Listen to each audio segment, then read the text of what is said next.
SpongeBob SquarePants Battle for Bikini Bottom from 2003 was one of the very first video games I ever played. Being born in 1997, I was in the prime demographic to enjoy it, and boy did I play the hell out of it. My parents usually bought me 2 games per year, one for my birthday and one for Christmas, so I would spend 6 whole months playing a single game before I got my hands on a new one. Being 6 years old, I had no problem living in the same virtual world for weeks on end, and I ended up spending hours doing nothing but walking around Bikini Bottom and interacting with my favorite characters long after I had finished the main game. I would start new save files over and over just so I could memorize the magic wishing word from the introduction. Alakazama alabala wisna tikitana fushbar griddle bits von Wiederschnauzer. Or I would find places to hide in Sand Mountain and pretend I was playing hide and seek with someone. I knew there was nobody doing any seeking, but I would spend up to an hour sitting completely still in a random corner of this underwater world, and I loved every second of it. I promise it's not as sad as it sounds. I've mostly recovered from it. Mostly. I spent so much time loving and enjoying this game. So naturally, when I learned it was being completely remade, I was ecstatic. To see a world that I had loved so dearly receive a faithful and beautiful remake was a dream come true. And boy, was it beautiful. As images and videos started to come out, I knew I was in for a treat. With every new screenshot, I was blown away by how gorgeous this game was turning out to be. The characters, the levels, even the jellyfish felt so much more alive and colorful. Now, don't get me wrong, the original game wasn't ugly, but you can't honestly say that this even remotely compares to this. I'm not completely stupid, so I tried to keep my expectations as low as possible. I knew that going in there were probably going to be issues with the game, however small they ended up being. After all, even the best plastic surgeons make mistakes sometimes. I assume. As the release date drew nearer, I readied myself for whatever this game might hold in store, prepared to love it no matter what it contained.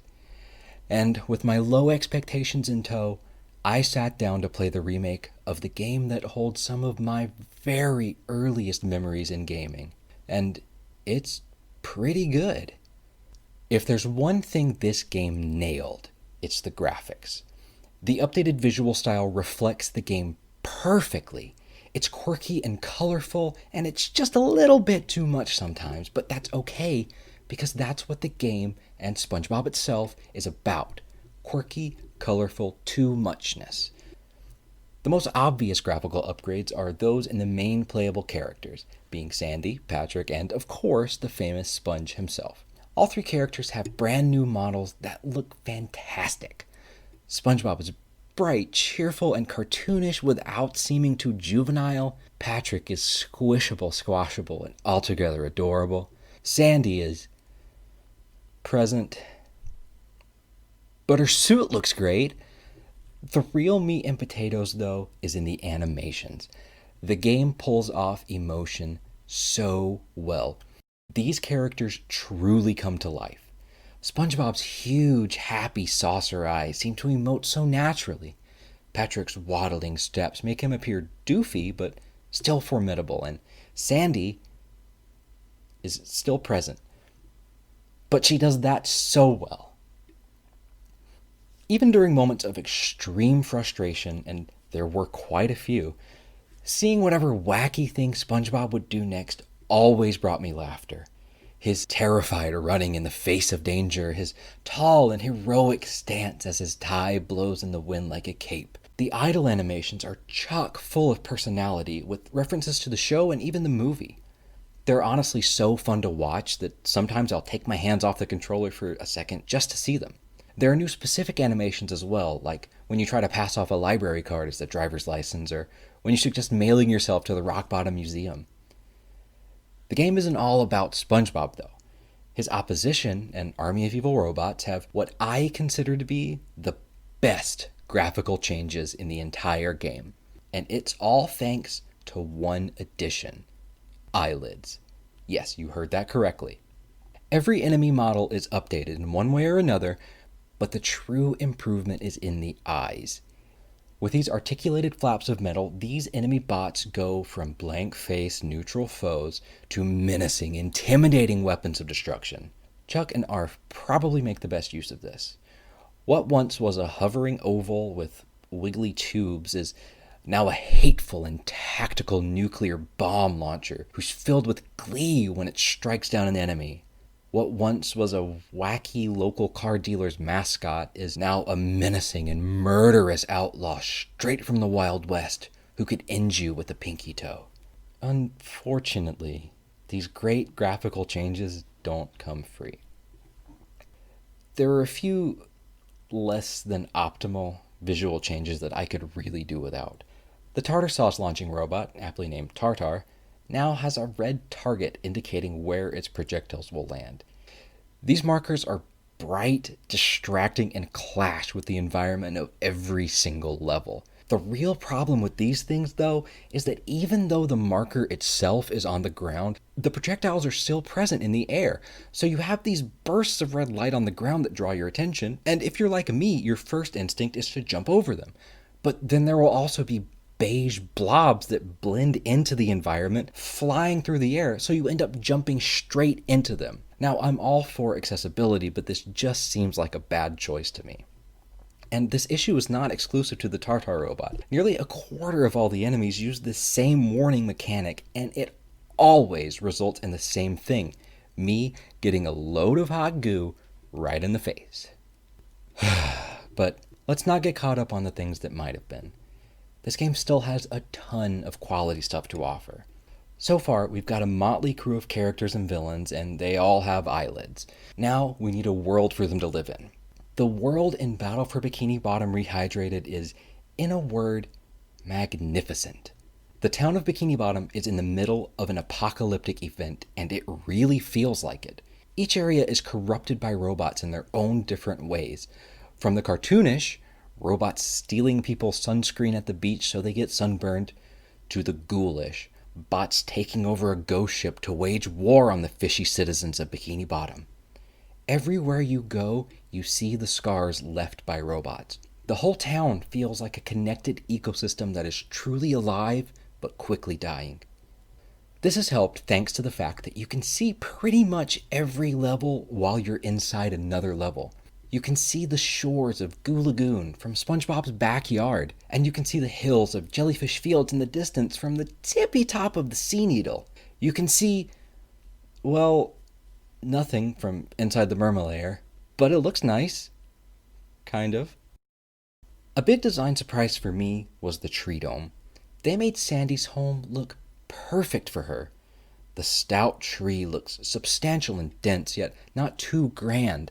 The picnic area is quaint and nice, perfect for some iced tea, with the sunlight gently filtering through the leaves from above. And Sandy's astronaut suit is gone. I can actually see her model, and she looks great. In the original game, my least favorite levels were Downtown Bikini Bottom and Rock Bottom, but I can say with certainty that they are now my favorites, and it's all thanks to these graphical updates.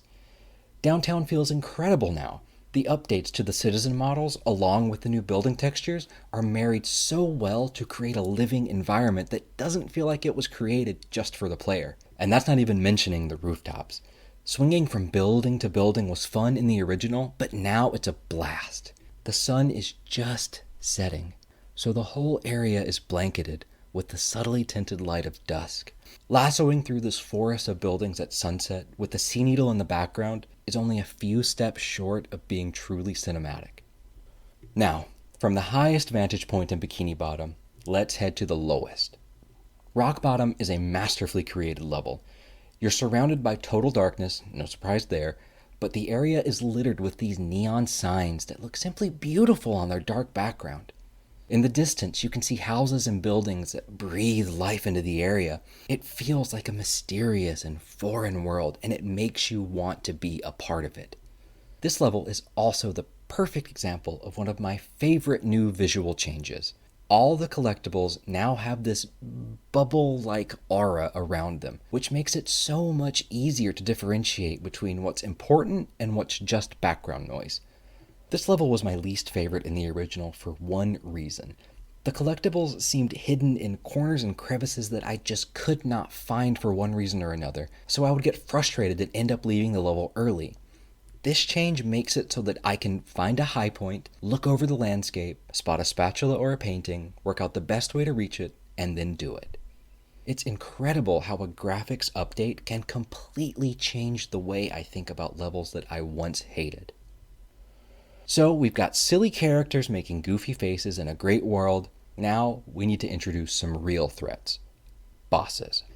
As expected, all the bosses have new skins, and as expected, they're amazing. King Jellyfish is now cloaked in electricity, and when he latches onto the ground, it drains from him and surges in all directions, which makes it feel like he's shooting a glass cannon. He sacrifices his protective coat to unleash a powerful blast of electricity, leaving him open to attack. Prawn and the Flying Dutchman, on the other hand, don't have drastic visual changes, but they still look nice. Now for the real bosses. In the original, the bosses used to appear closer to organic than robotic, which was fine, but now they are so much creepier. Each of the three main bosses now looks like a robot that's trying to replicate life, but falls short in the best ways. In my opinion, the least impressive upgrade is Robo Patrick. He definitely appears less natural, but not as much as he could have. For the most part, I would deign to say that Robo Patrick hasn't really changed much from the original, but he still looks nice. Sadly, that's all I can really say about this guy's new look. Robo Sandy, on the other hand, is where things become interesting. The new Robo Sandy is creepy and intimidating. Her head moves jerkily, and her movements just feel off, like she's calculating every movement and executing it in the most efficient way possible. The new face for this boss is where it really kicks it up a notch, though. The mouth has these odd, straight bars which give the illusion of a mouth of teeth in front of an ominous red glow. The final nail in the coffin is the eyes.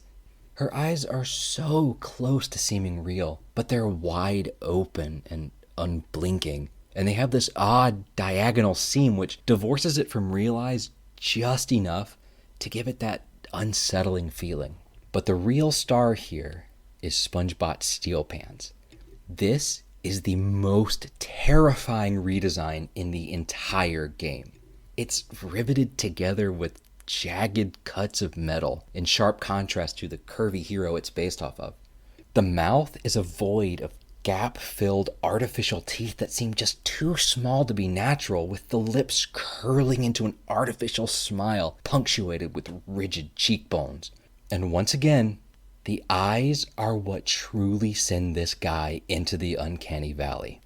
They're wide, vacant, and completely expressionless. The charming animations of SpongeBob are not present here. The pupils are these gross, concave hexagonal pits. Once you feel it can't get any worse, he uses his karate attack. Don't be fooled by the comical blocks of text that smash down, because right behind them is a true terror. SpongeBob's mouth widens into a gaping void surrounded by tiny teeth, and his eyes constrict into these tight circles that could only belong to a true abomination. This might be a dramatic reaction, but in my opinion, SpongeBob would be right at home in a story by H.P. Lovecraft. Now that I'm sufficiently creeped out, our heroes need a way to fight villainy. Each of the three playable characters has a kit of moves and techniques to traverse the world and strike back at enemies. Each of these abilities can interact with the environment and enemies in a different way. For the most part, all of these abilities are pretty much the same as the original with some visual upgrades. The most immediately noticeable change is the Bubble Bash, which launches SpongeBob up a little quicker than the original. One change that might be a little more difficult to notice is the adjustment to SpongeBall. Aside from the controls feeling a bit tighter, when you have to make a trick jump as SpongeBall, you'll accelerate towards whatever it is you have to jump through or on. This is most obvious in the moment where you have to jump across this pit in downtown Bikini Bottom by bouncing across a car. It almost feels like he's magnetically attracted to the car, which I really don't mind because I would fail this part constantly in the original. Another subtle change is Sandy's lasso swing ability. In the original, you would grapple onto these Texas-shaped trailer hitches and start slowly swinging in an arc immediately. In Rehydrated, Sandy speeds straight towards the hook before snapping into a swing. This took some time getting used to, and it still doesn't look quite right to me, but it really helps you get some height to your jumps, which is always nice. She also has the option to lasso enemies to get a one-hit KO on them. This was updated to be much snappier, so you don't have to pause for a few seconds for the animation to complete before you remain playing. For the most part, this is a positive change, but in the original, when she lassoed a Chuck, it had this charming animation which is basically cut in the remake. It's a real shame, too, what with the new facial features for the robots. I can just imagine the eyelids turning upwards in worry as Sandy manhandles it. But, c'est la vie. Patrick's kid is more or less the same, but his default belly attack gives him a little forward momentum, which is okay, I guess. Now that we're talking about attacks, let's take a closer look at actually fighting the bosses. Unfortunately, this is where the game starts to sour for me, and I start to nitpick a little bit. You've been warned. For the most part, the boss battles are repetitive and kinda dull.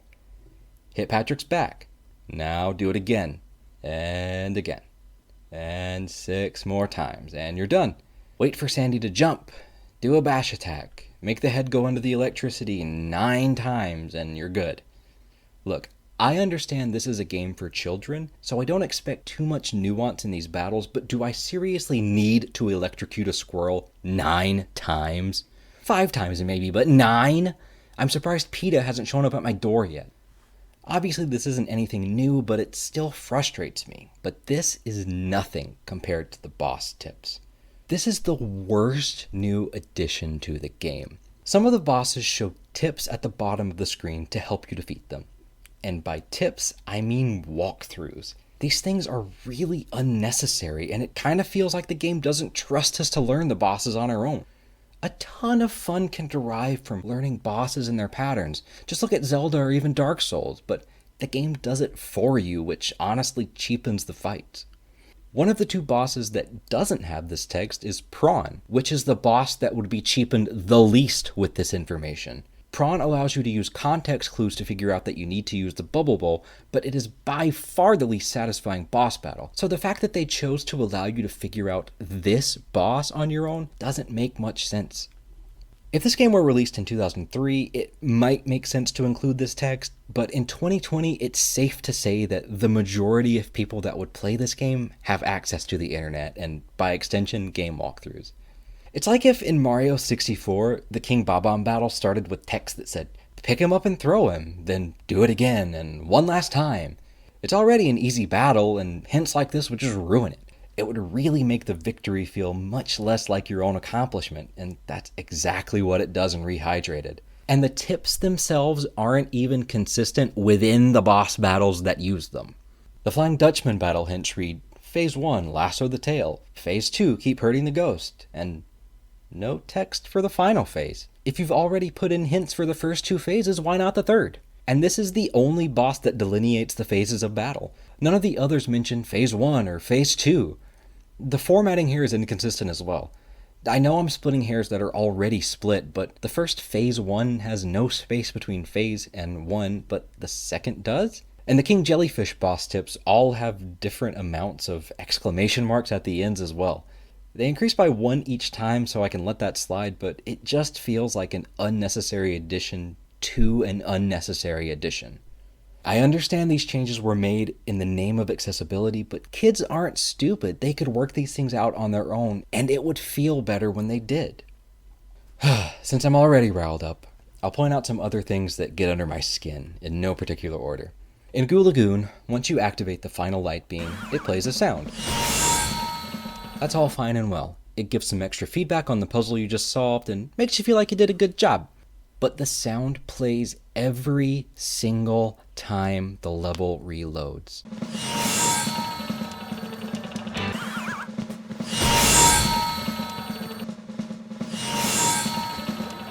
It's a high-pitched grating screech that I never expect. If you turn down the SFX audio, it's tolerable, but then I always need to turn it back up after I leave the level. In Kelp Forest, there's this one leaf that triggers a lengthy cutscene. Having a leaf as a cutscene trigger is odd in itself, but they place it in an area you can access before the cutscene is relevant. At this part in the level, there's a spatula across this lake. You freeze the water so you can run across and grab the spatula, and then you run back across. Except the freeze effect is on a timer, so I ran all the way over here to get the spatula, then on the way back I jumped on the leaf because why not? Bouncing on things is fun. And then this cutscene played and ran out of the rest of the time on the frozen lake. So I was stuck on this leaf bouncing for eternity until I built up the nerve to sacrifice myself to the forest.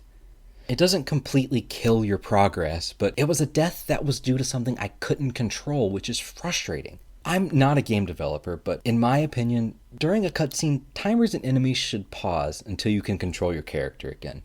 Speaking of which, in the same level later on, there's a cave you need to get through to finish the level. In this area, you're tasked with smacking buttons with SpongeBob and throwing tikis onto pressure plates with Patrick to give you access to different parts of the cave. The thing is, when you die, all tikis reset to their original locations. So you'll have 2 of the 3 tikis on the buttons that let you progress, then you throw this one, which starts a cutscene showing leaves riding out of the water. This is fine, you need to see what the buttons are doing so you're not running around wondering what you just did. But if you don't kill this monsoon enemy first, which you can't as Patrick unless you're above it to begin with, his attacks will still follow you during the cutscene. You watch the leaves come up, then the moment the camera cuts back to Patrick, you get struck by lightning and die, and all your progress is reset. You have to go all the way back through the cave from the beginning to get all the tikis and throw them on all the pressure plates, and there are a ton of pressure plates that all do different things, so you better have them memorized or you'll have to brute force your way back through. This issue probably stems from my own incompetence, but it still feels bad. In complete transparency, I'm not sure if these changes are new or if they were in the original. In fact, they probably aren't new, but I wouldn't get to shout into a microphone in righteous anger if they weren't. And man, does it feel good to shout into a microphone in righteous anger. You should give it a try sometime, it's very therapeutic. I expected SpongeBob SquarePants Battle for Bikini Bottom Rehydrated to be a refreshing update to one of my old favorites. Despite a few features that I don't like, it really does that. It keeps the soul of the game that I love, and when I want to replay this game in the future, I'll probably choose Rehydrated to do that. All in all, this is an excellent remake, and it makes me really happy to know that this game will bring in tons of new players to fight in the battle for Bikini Bottom. Oh, I almost forgot the multiplayer. The multiplayer is... Oh, God. Oh no. Oh, no, no, no, no, no, oh, God.